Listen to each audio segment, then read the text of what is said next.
শেখ মুজিবুর রহমান আমল নামা চর্চা করার। উনি এই দেশের স্বাধীনতা চান নাই, মিথ্যাচার করেছেন।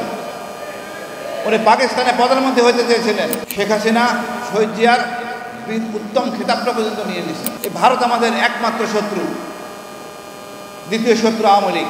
ফ্যাসিস্টকে আমরা কোনোভাবেই আসতে আর দিব না। আমাদের এই বিপ্লব, আমরা আসলে সত্যিকার অর্থে ৭১ বিপ্লবকে আমরা হারিয়ে ফেলেছি।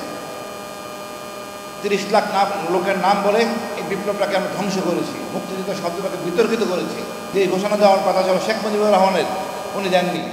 দিয়েছে একজন চাকরিজীবী, যিনি শপথবদ্ধ পাকিস্তানের, উনি সেই ঘোষণা দিয়েছেন। তাকে উনি সম্মান করতে পারে নাই। তার পরবর্তী ওনার শেখ মুজিবুর রহমান ৩০,০০০ মুক্তিযোদ্ধাকে মেরেছেন। আর শেখ হাসিনা এসে সব কিছু ওভাররান করে গেছে। শেখ হাসিনা শহীদ জিয়ার উত্তম খেতাবটা পর্যন্ত নিয়ে নিয়েছেন।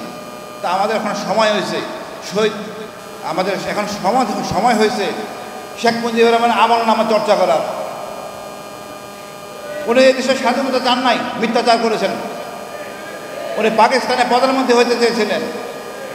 তারপর দেশে ফিরে এসে সবটাই নিজে করে ফেলেছেন। ভুলে গেছেন শহীদ জিয়া, জান ওসমানী, তাজউদ্দিন সাহেবদের কথা।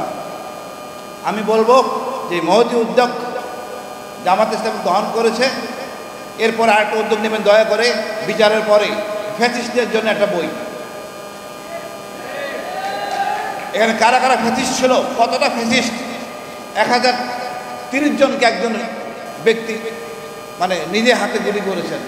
আর কতটা নির্মম, রক্ত আর মাথার মানে কি মগজ গায়ে লাগলে আর স্পষ্ট, মানে উনি উজ্জীবিত হন।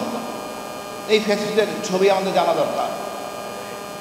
আমাদের জুলাই বিপ্লব ছাত্ররা সার্থকভাবে করেছে, সবাই চেষ্টা করছেন, কিন্তু এই ছাত্ররা আমজনতা সফল হয়েছে।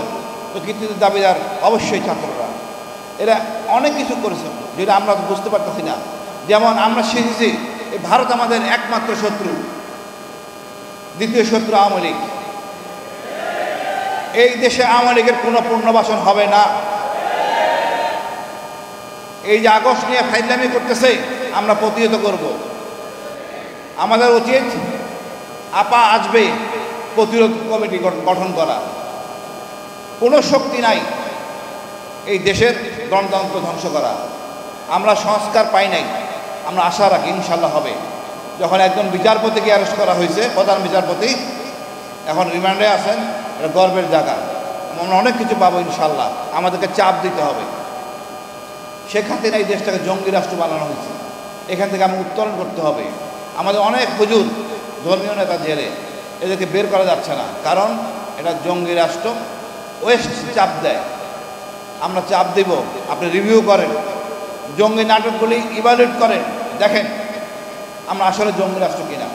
আমরা জঙ্গি রাষ্ট্র না, আমরা ধর্ম মানি। ধর্ম মানা যদি জঙ্গি হয়, আমরা তাহলে সবাই জঙ্গি। এই কমিটিতে দরকার হলে আপনারা রাখেন, ওয়েস্টের লোক রাখেন, পশ্চিমা লোকদের নিয়ে আপনারা কমিটি করেন, তারপরে যাচাই করেন এই জঙ্গি নাটকগুলির মধ্যে আমরা কতখানি অপরাধী। সবটাই হাসিনা, ফ্যাসিস্ট মানে হাসিনা, এটাই আমাদের ধারণ করতে হবে।